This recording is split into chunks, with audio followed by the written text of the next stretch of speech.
welcome back to Dear Education. How are you today?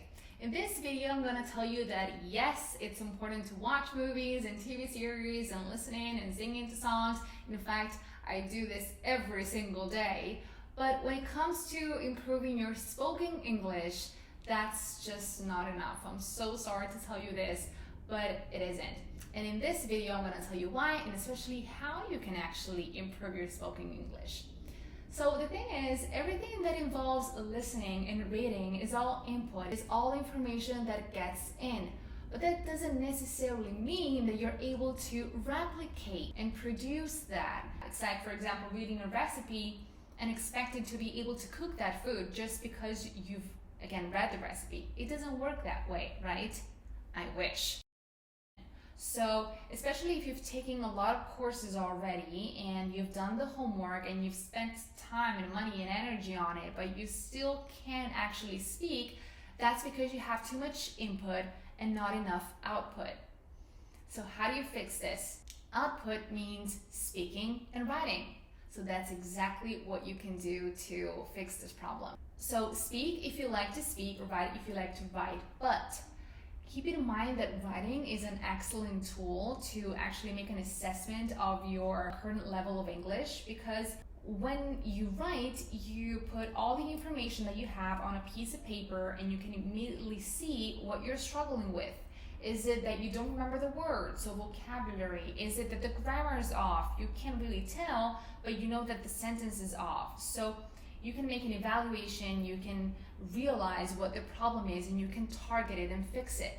Whereas when we speak, we don't really say, hey, wait, let me just go back and erase and try again. We just go on, which is good.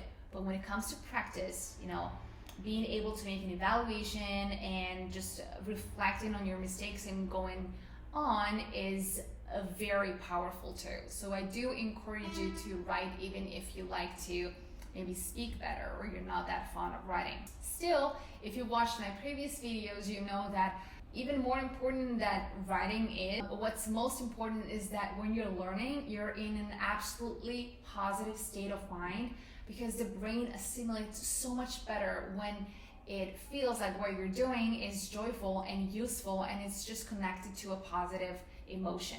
So if you really don't like to write, then just don't do it, because that's not going to help you, even if it is a good tool. So first I want to tell you how you can improve your spoken English by writing.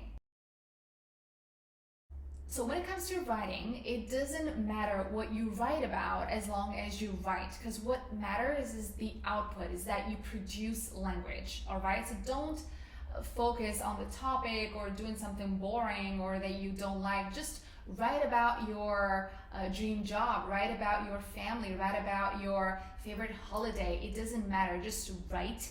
And when you do, you're gonna see what you struggle with and you're gonna fix that problem. After you've written, if you have a teacher that can correct the essay or just those lines, of course it's better.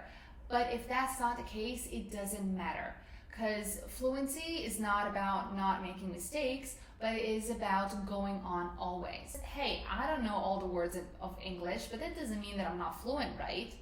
So it's not about trying to do everything perfect. In fact, that's just going to hinder your progress, because if you're afraid of making mistakes, you're never going to progress, because you're going to stay stuck in the same place you are for being afraid of making mistakes. So try. The more mistakes you make, the better, because then you have so many targets that you can fix. So when you finished writing, you just start reading. So read so that you start making those connections and everything becomes more smooth. And then when you're done, it's time to actually say it. So everything that you wrote, it's time to say it out loud. And I promise you, at first, it's gonna feel like you haven't written that, because how is it so difficult to just say what I've just written? That's perfectly normal, because writing and speaking are two very different things. So you're gonna feel like you're hesitating a lot, you're going to feel like you're trying to remember by heart, but please don't, because this is not about reciting a poem. This is just about making it more easy for you to speak English out there. So you don't have to remember the word that you wrote in the essay or on your paper. find another one, and then the more you speak the first time, the second time, the third time, it's going to feel much easier and more natural to you. If you struggle with having to think of a topic, you can refer to this list. So write about your pet, your family, or whatever. So when it comes to speaking, the rule is actually the same. So it doesn't matter what you say as long as you try and you produce language. All right, so you could talk about your family, your friends, your job. What would you do if you were living on Mars? I don't care. Just be creative, find something you like, and just talk about it.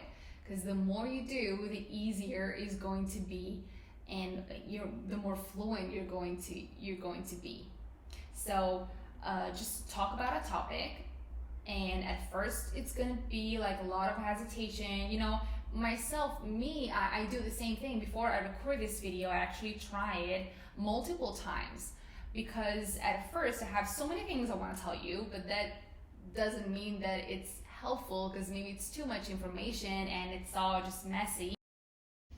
And then the second time I do it, and the third time I try to make it better and better. So repeat it the second time, the third time, the fourth time. And hey, if you don't trust me or yourself, trust your phone. So when you do this exercise, you record yourself, and you're going to see that the first time that you talk about your chosen topic, it's going to take, let's say, 5 minutes. And then the second time it's going to take 3 minutes. And then the third time it's going to take 2 minutes. Because the more you repeat it, the easier it's going to be. Now, if you struggle with having to think of a random topic, you can also refer to this list. And also, you can watch my video, Speak English with These 6 Dialogues. This is a video that I created with 6 very common situations where you might need to speak English. So, for example, when you're meeting someone new, or when you're checking in at a hotel. So I ask questions, you answer. So when you go out there and you actually meet someone new, or you're checking in at a hotel, it's just so easy to you. Alright, so that's it for this video. So again, in conclusion, there's nothing wrong with listening and reading. In fact, that's very useful for other skills, let's say. So for example, for pronunciation, it's very important, to listen. But when it comes to spoken English, actually do this. So more output, speak or write, and you're gonna see tremendous results. So if you like this video, let me know. If you have any questions, let me know also. And for now, that's it. So thank you for watching, and I'll see you next time.